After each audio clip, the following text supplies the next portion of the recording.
SP Mittal talk show में एक बार फिर दर्शकों का स्वागत है। आज मेरे साथ भारतीय जनता पार्टी के वरिष्ठ नेता और हाल ही में अजमेर देहात भाजपा के जिला अध्यक्ष पद पर नियुक्त हुए श्री देवी शंकर जी भूतरा हैं। भूतरा जी, आपका स्वागत है। धन्यवाद। मैं सवाल जवाब का सिलसिला शुरू करूं इससे पहले भूतरा जी के बारे में बताना चाहता हूं कि आप अजमेर जिले में बहुत लोकप्रिय नेता रहे हैं और सबसे महत्वपूर्ण बात यह कि पिछले कुछ वर्षों में आपको भारतीय जनता पार्टी से निलंबित भी होना पड़ा, लेकिन उसके बावजूद भी आपने जिस तरीके से भारतीय जनता पार्टी और भारतीय जनता पार्टी के विचारधारा से अपने आप को जोड़े रखा, उसी का परिणाम रहा कि आपको इतनी जल्दी इतने बड़े महत्वपूर्ण पद पर वापस नियुक्ति मिली है। मेरे को ऐसा लगता है कि ऐसा भारतीय जनता पार्टी में ऐसा बहुत कम हुआ होगा जब किसी व्यक्ति को कुछ दिनों के लिए दूर रखा गया हो, लेकिन उसके कुछ दिनों बाद ही आपको इतने महत्वपूर्ण पद पर वापस नियुक्ति दी है। स्वाभाविक है कि इसके पीछे आपकी जो पार्टी के प्रति जो हमेशा जो वफादारी रही और आपका भारतीय जनता पार्टी के जो आम कार्यकर्ता रहे उनसे आपका बराबर लगाव रहा, इसलिए आपको शायद ये वापस से इतनी महत्वपूर्ण जिम्मेदारी दी गई। और आप चूंकि तीसरी बार भारतीय जनता पार्टी के जिला अध्यक्ष बने तो अपने आप में ये भी बहुत महत्वपूर्ण बात है। मैं भूतरा जी आपसे सवाल करना ये चाहता हूं कि जब आप तीसरी बार अजमेर देहात के भाजपा के जिला अध्यक्ष बने तो आपको एक तो राजनीतिक दृष्टि से कैसा लग रहा है, और दूसरा ये कि जो हाल ही में देहात क्षेत्र का जो विभाजन किया गया है, मतलब देहात जो किशनगढ़ विधानसभा क्षेत्र है उसको अजमेर शहर में डाला गया है, तो इसको आप किस नजरिए से देखते हैं? जब तक जिलाध्यक्ष बनने को आते मैं सोचता हूँ भारतीय जनता पार्टी के शीर्ष नेतृत्व ने जो मुझे बहुत बड़ी जिम्मेदारी दी है, मैं आपके माध्यम से भी उन सब तहे दिल से उनका आभार व्यक्त करता हूँ कि मुझे इस योग्य समझा। और मैं समझता हूँ कि इससे ज़्यादा खुशी की बात मेरे लिए क्या हो सकती है कि पार्टी ने मुझे इस योग्य समझा। जहाँ तक किशनगढ़ का ये विभाजन का विषय है, ये पार्टी का सोच है कि जो जिले बड़े हैं उनमें से उन जिलों का थोड़ा सा अनुपात घटाकर जो अजमेर शहर से लगते हुए जिले हैं उनको शहर में शामिल किया जाए। पहले ये भी था पुष्कर और किशनगढ़ दोनों इसके अंदर मिलेंगे, लेकिन बाद में केवल किशनगढ़ मिला है। वो प्रदेश का अपना सोच संगठनात्मक दृष्टि से कार्य का विस्तार उस नाते है, अच्छा है। लेकिन मेरा व्यक्तिगत मानना है कि जहाँ तक ये सारे जो क्षेत्र है किशनगढ़ हो चाहे पुष्कर, ग्रामीण परिवेश से है। ग्रामीण परिवेश और शहरी परिवेश में थोड़ा सा अंतर होता है, तो काम करने में थोड़ी सी अड़चन आती है मैं समझता हूँ, लेकिन धीरे धीरे ठीक हो जाएगा और कार्य का विस्तार होगा और हमें भी कार्य करने में सुविधा मिलेगी। भूतरा जी, आपको राजनीति का लंबा अनुभव रहा है और 2014 में जब आपने ब्यावर विधानसभा क्षेत्र से चुनाव लड़ा निर्दलीय के रूप में, तब आपको पार्टी से दूर भी रखा गया, 4 वर्ष तक आप भाजपा से निलंबित भी रहे। तो मैं ये समझना चाहता हूं कि उन 4 वर्ष की अवधि में आप भाजपा की विचारधारा से किस प्रकार से जुड़े रहे? मेरे से मैं समझता हूं कि जो वाकिफ है, और आप तो वाकिफ ही हैं, बहुत अच्छी तरह वाकिफ है, क्योंकि आप तो ब्लॉग के माध्यम से वो चीजें लिखते भी थे। क्योंकि मैं कभी भाजपा से दूर नहीं हुआ, न कभी दूर होने की सोच सकता हूँ। एक विषय था, उस विषय को लेकर कर पार्टी के कार्यकर्ताओं की बात थी, मान सम्मान की बात थी, वो एक भावुकता का निर्णय था। लेकिन निर्णय के बाद भी मैंने कभी पार्टी की विचारधारा या पार्टी से कभी दूरी नहीं बनाए रखी। पार्टी की रीति नीति सिद्धांत विचार और उसकी जयंतियां सारे काम में यथावत 4 वर्ष करता रहा। और यहाँ तक कि लोकसभा का चुनाव था तब भी मैंने भाजपा से ही जुड़ा रहा। मैं भाजपा से दूर होने की कभी कल्पना कर भी नहीं सकता था, न की चुनाव लड़ा, लेकिन मैंने कभी भाजपा के खिलाफ एक शब्द भी इस्तेमाल नहीं किया और दूर रह भी नहीं सकता हूँ। उसी का परिणाम है कि पार्टी ने भी ये माना कि वास्तव में वो विचारधारा से दूर नहीं है, इसलिए उन्होंने वापस तुरंत लेकर के और आज इस स्तर पर वापस पार्टी ने पहुंचाया। मैं पार्टी का और कार्यकर्ताओं ने भी स्वीकार किया, उन सब का मैं शुक्रगुजार हूँ। भूतरा जी, आप ब्यावर विधानसभा क्षेत्र में सक्रिय रहे और जब 2014 में आपने चुनाव लड़ा तब भी ये बात सामने आई थी कि जो वहां के जो भाजपा के उम्मीदवार हैं शंकर सिंह जी रावत, उनसे अदावत के चलते हुए आपने अपनी उम्मीदवारी जताई थी। तो अब हमारे दर्शक आपसे ये समझना चाहते हैं कि आजकल आपके शंकर सिंह जी रावत जो विधायक हैं ब्यावर के, उनसे कैसे संबंध चल रहे हैं? मैंने उम्मीदवारी नहीं जताई थी जी। शायद आपको और बाकी दर्शकों को भी शायद जानकारी नहीं हो। जी उम्मीदवारी जता था तो मैं 2008 में जता था। अच्छा। मेरा टिकट उस वक्त कटा था जी लेकिन मैंने कभी भी अपनी उम्मीदवारी न पहले जताई न बाद में जताई। विषय था संगठन का। जी वो उस वक्त संगठन के मंडल को दीपावली के दिन एक दिन पहले भंग किया था, तो मैंने इस विषय को लेकर के मैंने अपना विरोध जताया था। बाकी मैंने कभी भी उनकी खिलाफत नहीं करी थी। जब पहली बार भी उनको टिकट मिला, मैंने खुद ने उनके कार्यालय का उद्घाटन किया और कोई हमारे अदावत नहीं है।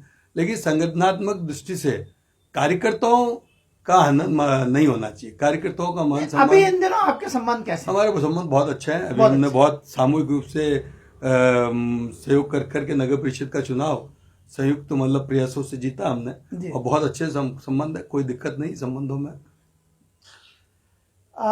बुत्रा जी, जो आपके पूर्ववर्ती अध्यक्ष हैं वीपी सारस्वत साहब, उनके और आपके बीच में बहुत अच्छा तालमेल रहा। तो आप एक तो उनका कामकाज किस दृष्टि से देखते हैं, कैसा उनका कामकाज रहा, और दूसरा क्या अब आप उनसे सहयोग की अपेक्षा रखते हैं? भगवती प्रसाद जी सारस्वत साहब मेरे विद्यार्थी जीवन से हमारे मित्र रहे हैं और बहुत अच्छा हमारा तालमेल और सहयोग रहा है।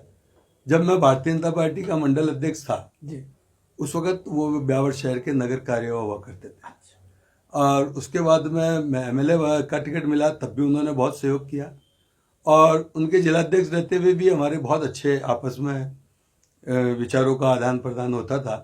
और जिलाध्यक्ष रहते हुए भी उनका बहुत कार्य सराहनीय रहा, सबका सहयोग लिया उन्होंने और संगठन को मजबूती करने में बहुत अच्छे प्रयास किए। और अब भी हमारा उनका समय मिलता रहेगा। मैं समझता हूँ मेरा तो फार्म ही जिलाध्यक्ष के लिए उन्होंने ही भरवाया। मैं तो फार्म भी नहीं भर रहा था, मैं इस दौड़ में भी नहीं था, जिलाध्यक्ष की दौड़ में भी नहीं था, न मैंने किसी से प्रयास किए। उन्होंने ही अंतिम दौर में कहा देवीशंकर जी आप फार्म भरो, मैंने फार्म भरा। तो निश्चित रूप से उनका सहयोग तो मिलेगा ही और मार्गदर्शन भी मिलेगा और हमारे साथी हैं, पुराने साथी हैं और उनका सहयोग लेकर कर हम इस जिले को जो सुदृढ़ अवस्था में मिला है और अधिक कैसे कार्य का विस्तार करें, पार्टी के कार्यकर्ताओं को बढ़ाएं, पार्टी की रीति नीति को और आगे बूथ स्तर तक जो हमारे राष्ट्रीय अध्यक्ष अमित शाह जी ने देखा उसको और कैसे मजबूत करें, उनके सहयोग से ही सारा काम करेंगे। बुत्रा जी, जो भारतीय जनता पार्टी के राजस्थान के प्रदेश अध्यक्ष हैं सतीश जी पूनिया, उनसे आप क्या अपेक्षा रखते हैं? और दूसरा ये कि उनको संगठन को पूरे प्रदेश भर में मजबूत करने में आप उनकी कैसी भूमिका देखते हैं? मैं समझता हूं कि पहली बार ऐसे व्यक्तित्व के धनी भारतीय जनता पार्टी के अध्यक्ष बने हैं जो सीधे जमीन से जुड़े हुए हैं और जमीन की खुशबू को पहचानते हैं। और सबसे बड़ा सौभाग्य हमारा यह है कि वो मंडल स्तर तक के हर कार्यकर्ता को, जो प्रमुख कार्यकर्ता है उनको व्यक्तिगत नाम से और उसकी कार्य पद्धति को भी जानते हैं। इसलिए मैं समझता हूं कि भारतीय जनता पार्टी प्रदेश को पहली बार बहुत बड़ा फायदा होने वाला है और पार्टी का विस्तार भी वो मैं समझता हूँ जब से बने हैं और नॉमिनेट हुए थे तब से सक्रिय रूप से राजस्थान के अंदर जिस तरीके का उन्होंने दौरा किया है और कार्यकर्ताओं में जो उत्साह का वातावरण बना है वो निश्चित रूप से पार्टी के लिए फायदेमंद है। अभी भी प्रदेश अध्यक्ष का निर्वाचन हुआ, उस दिन भी कार्यकर्ता जिस तरीके से उमड़ा है और जिस तरीके से उनका स्वागत किया है, मैं समझता हूँ कि राजस्थान का पूरे संपूर्ण कार्यकर्ता खुश है। उनकी रीति नीति, उनकी कार्य करने की क्षमता को कार्यकर्ता पहचानता है। इसलिए आने वाले समय में भारतीय जनता पार्टी को इससे बहुत बड़ा फायदा होने वाला है और क्योंकि सीधा कार्यकर्ताओं से उनका जुड़ाव है, कोई बीच में कोई दिक्कत नहीं है, तो इसलिए वो बीच सीधा जुड़ाव होने की वजह से कार्यकर्ता उनसे सीधी बात करता है। तो सीधी बात करने से बहुत बड़े फायदे भी संगठन को मिलते हैं और कार्य करने में भी सुविधा रहती है। बुत्रा जी, हम देख रहे हैं पिछले कुछ दिनों से जब विधानसभा चुनाव अभी हाल ही में साल भर होता है, उसके बाद से जो पूर्व मुख्यमंत्री वसुंधरा राजे वो इतनी अपेक्षाकृत सक्रिय नहीं है। तो एक तो सक्रिय क्यों नहीं है, दूसरा ये कि क्या उनकी सक्रियता से अब कोई भारतीय जनता पार्टी को राजस्थान में फायदा होगा? नहीं, ये आपका मानना है कि वो सक्रिय नहीं है जी। मेरा मानना है वो भारतीय जनता पार्टी का राष्ट्रीय उपाध्यक्ष है जी। पूर्व मुख्यमंत्री के नाते राष्ट्रीय उपाध्यक्ष की दायित्व भी दिया है।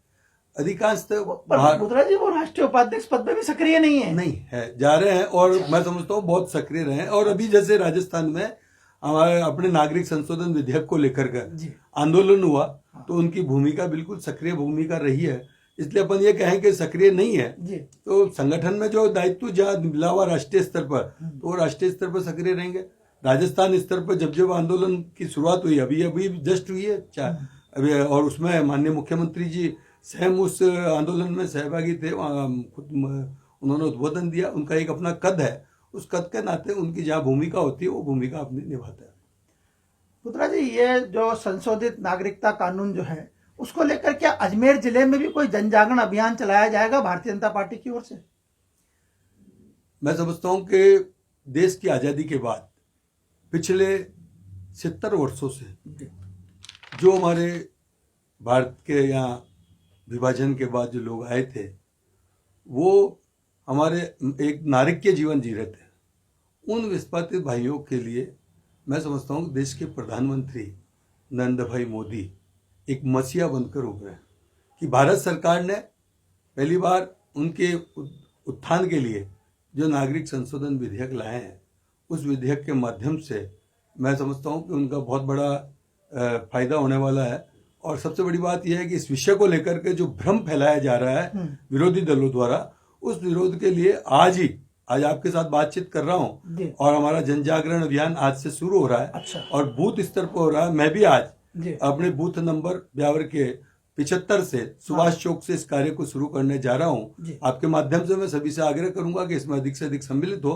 और ये हमारा अभियान 12 तारीख तक बहुत जन जागरण अभियान चलेगा, जिसके माध्यम से हम लोगों को इस बिल के बारे में भी बताएंगे और जो विरोधाभास बातें फैला रहे हैं कांग्रेस के नेता, उसके बारे में भी उनको जागृत करेंगे। बुटरा जी, ये थोड़ा विस्तार से बताएं कि बूथ स्तर पर क्या कैसे मतलब ये कार्यक्रम चलाया जाएगा? क्या आपके वरिष्ठ नेता उसमें शामिल होंगे? कैसे लोगों तक संपर्क होगा? बूथ स्तर पर हमारे सारे जिले के, यहाँ तक प्रदेश से कार्यक्रम चल रहा है। हमने अपने वीडियो के माध्यम से भी, हम वहाँ बूथ पर जब जाएंगे तो पत्रक लेंगे, उस पत्रक के अंदर पूरी जानकारी होगी कि किस तरीके से कांग्रेस देश को गुमराह कर रही है। स्वयं महात्मा गांधी ने भी इनको नागरिकता प्रदान करने की बात की थी। नेहरू लियाकत समझौते के अंदर भी ये बात आई थी। और उसके बाद में 2012 में देश के पूर्व प्रधानमंत्री मनमोहन सिंह जी ने भी इनके ये वकालत की थी कि इनको नागरिकता प्रदान की जानी चाहिए। ये दुर्भाग्य है कि कांग्रेस दोगली चाल चलती है। देश के विभाजन जो उनके द्वारा हुआ, फिर एक बार देश के अंदर भ्रम जाल फैला कर और उन प्रदेशों में विशेष रूप से जब भाजपा का राज है, वहां तोड़फोड़ की राजनीति कर रही है। और यहाँ भी हमारे राजस्थान के मुख्यमंत्री के पद पर रहते हुए, और जिस तरीके से वो इस बिल जो हमारा लोकसभा ने पास किया, राज्यसभा ने पास किया, उस बिल के विरोध में सड़कों पर आकर जो संविधान का भी वो तार कर रहे हैं, वो शर्मनाक बात है। मैं समझता हूँ डॉक्टर भीमराव अंबेडकर के बारे में जो कहते हैं कि संविधान के निर्माता है, उनके अनुयायी की बात करते हैं, उसी डॉक्टर भीमराव अंबेडकर द्वारा बनाए हुए संविधान की वो मुख्यमंत्री रहकर के धज्जिया उड़ा रहे। ये शर्मनाक है। यदि उनको आंदोलन करने का शौक था तो निश्चित रूप से वो त्याग पत्र देकर के इस विषय को लेकर मैदान में आते। लेकिन राजस्थान के इतिहास में ये पहले मुख्यमंत्री है जो संवैधानिक पद पर रहकर और संविधान के खिलाफ बात कर रहे हैं। बुटरा जी, इस बिल को लेके, इस कानून को लेके ये कहा जा रहा है कि ये मुसलमान विरोधी कानून है। ऐसा नहीं है। ये देश के रहने वाले किसी भी मुसलमान के लिए अहितकर नहीं है। ये कानून किसी को नागरिकता देने के लिए आया। सबसे बड़ी बात बताओ, नागरिकता देने का काम है इसका, किसी की नागरिकता छीनने का काम नहीं है। हाँ। इसलिए किसी भी मुस्लिम भाई को इससे कोई खतरा नहीं है। ये तो केवल जो हमारे पाकिस्तान से, अफगानिस्तान से और हमारे बंगाल से जो भाई हमारे जो अल्पसंख्यक है, वो अल्पसंख्यक भाई जो यहाँ आए हुए हैं, उनको नागरिकता, वो भी 2014 31 दिसंबर 2014 से पहले आए हुए हैं और उनको नागरिकता प्रदान करने के लिए। बुटरा जी, आप अपने राजनीतिक अनुभव से बताइए कि आखिर में फिर क्या कारण है कि इस कानून को लेकर जो आम मुसलमान है वो सड़कों पे आ रहा है?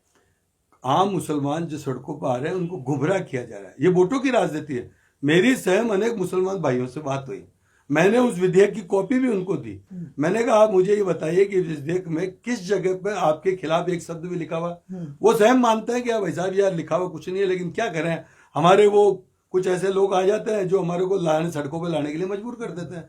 अनेक मुस्लिम भाई इस वास्तविकता को समझ रहे हैं। धीरे धीरे वो मुस्लिम भाई भी इस जो प्रोपेगेंडा चल रहा है कांग्रेस का और कुछ लोगों का उससे दूर होते जा रहे हैं, धीरे धीरे शांति स्थापित हो रही है। और हम भी प्रयास कर रहे हैं कि हम उन मुस्लिम भाइयों से जाकर के विस्तार से बात कर उनको विस्तार से जानकारी देकर उनको वस्तु स्थिति से अवगत कराएं कि इस हिंदुस्तान के अंदर किसी भी हिंदू, मुस्लिम, सिख, ईसाई किसी को देश के प्रधानमंत्री नरेंद्र भाई मोदी के नेतृत्व में कोई खतरा नहीं है। हम तो हमारे उन शरणार्थी भाइयों की, उनके अधिकारों की रक्षा करने के लिए इस बिल को लेकर आए। मुद्रा जी, राजस्थान के अंदर पंचायती राज के चुनाव हो रहे हैं और अभी ये देखा गया कि वो 2 टुकड़ों में कराए जा रहे हैं। पहले राउंड में अभी सरपंचों के चुनाव होंगे, बाद में सरकार ने बताने कब कराएगी, डीआर और सीआर के चुनाव होंगे।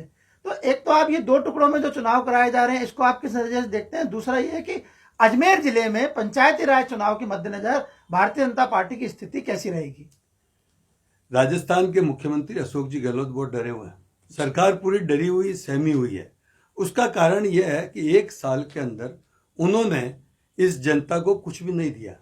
आम जनता त्राहिमाम कर रही है और उनको वस्तु स्थिति से पता है और वो कुछ कर नहीं पा रहे। यहाँ तक कि उनके घोषणा पत्र में जो लिखा हुआ था कि किसानों के कर्ज माफी की बात रही हो, शिक्षित बेरोजगारों को भत्ता देने वाली बात हो, कोई भी वादे पर सरकार खरी नहीं उतरी है। और अशोक जी गहलोत साहब स्वयं अपने घोषणा पत्र पर ध्यान नहीं दे सके, क्योंकि वो भी दिल्ली और जयपुर के बीच के अंदर केवल वो लगा रहे हैं फेरे कि इसलिए कि वहां पर केवल उनको खुश करने के नाते ये काम कर रहे हैं, जबकि उनको सरकार पर ध्यान देना चाहिए। सरकार के 1 साल के अंदर पूरी राजस्थान की जनता बेहाल है। आज आप कोई भी देख लो, कानून व्यवस्था चौपट हो गई है। और सबसे बड़ी बात आप ये देखो, सबसे बड़ी हमारे इस अजमेर जिले के अंदर हमारे खुद चिकित्सा मंत्री होने के बावजूद भी जो अजमेर जिले के चिकित्सालयों की हालत है वो आप सबसे मीडिया से छिपी हुई नहीं है। उसके बावजूद भी करने कुछ भी नहीं है उनके पास में।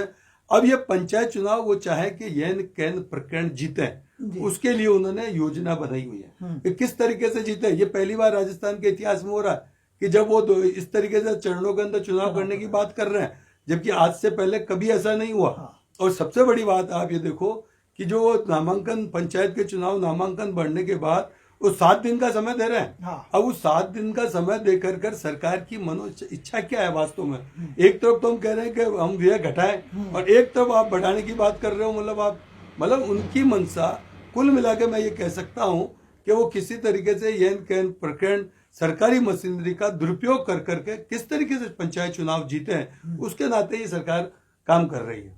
इसमें अजमेर जिले में भारतीय जनता पार्टी की स्थिति कैसी रहेगी इस पंचायत चुनाव? मैं आपको विश्वास दिलाता हूं कि भारतीय जनता पार्टी ने इस पंचायत चुनाव को लेकर के, हमने विजय संकल्प को लेकर करके, मुझे आज जिला अध्यक्ष बने हुए कुल 14-15 दिन ही हुए हैं, लेकिन 14-15 दिन में मैं पूरे विधानसभा के 6 विधानसभा क्षेत्र, जो एक किशनगढ़ अजमेर शहर में आ गया लेकिन उसकी पंचायत हमारे में, मैं 6 विधानसभा क्षेत्र में जाकर आया हूँ। और मैं समझता हूँ कि पहली बार इतनी बड़ी बड़ी मीटिंगें हुई जहाँ 1500 के लोग थे और सब वरिष्ठ कार्यकर्ता उसमें सहभागी रहे। और जो उनका उत्साह और उमंग देखा है मैंने, वो मुझे लगता है कि कांग्रेस चाहे कोई भी हथकंडे अपनाए, आने वाले समय में हम सभी जगह अजमेर जिले में भाजपा की पताका फहराएंगे, भाजपा विजयश्री होगी, इसमें कोई दो राय की बात नहीं। मुद्रा जी, जो जिला प्रमुख का पद, अजमेर का जो जिला प्रमुख का पद है वो इस बार सामान्य वर्ग के लिए है। तो चूंकि आप भी सामान्य वर्ग से आते हैं, तो क्या आप अपना भी कोई दावा प्रस्तुत करेंगे जिला प्रमुख पद के लिए? नहीं, मैं तो आज तक कभी दावा, मैंने कहा ना आपको, मैंने कभी दावा प्रस्तुत किया ही नहीं। और सबसे बड़ी बात है, जिला प्रमुख की जहां तक बात है, मैं वैसे शहरी क्षेत्र आता हूँ, मैं ग्रामीण परिवेश से नहीं आता हूँ। अच्छा, इसलिए इसका हक ग्रामीण परिवेश के किसी कार्यकर्ता का है। इस नाते मैं बहुत स्पष्ट बात कर रहा हूँ, मेरा कोई अधिकार नहीं है, न मैं दावा करने वाला हूँ न अधिकार है। मतलब जो अजमेर का जिला प्रमुख का पद है उस पर आपकी कोई दावेदारी नहीं है। लेकिन आपकी ब्यावर विधानसभा पे दावेदारी है? नहीं, मैं आपको कह रहा हूँ मेरी दावेदारी किसी पे भी नहीं है। मैंने पहले भी दावा पेश नहीं किया, आपसे कह रहा हूँ, न मैंने विधायक के लिए किया, न जिला प्रमुख के लिए किया, न जिला अध्यक्ष के लिए किया। नहीं, आप पहले ब्यावर से विधायक भी रहे, तो आप वो संगठन के नाते मुझे पार्टी ने टिकट दिया और पार्टी ने टिकट दिया तो चुनाव लड़ लिया मैंने। अच्छा। और एमएलए बन गया, यदि नहीं देती तो नहीं लड़ती।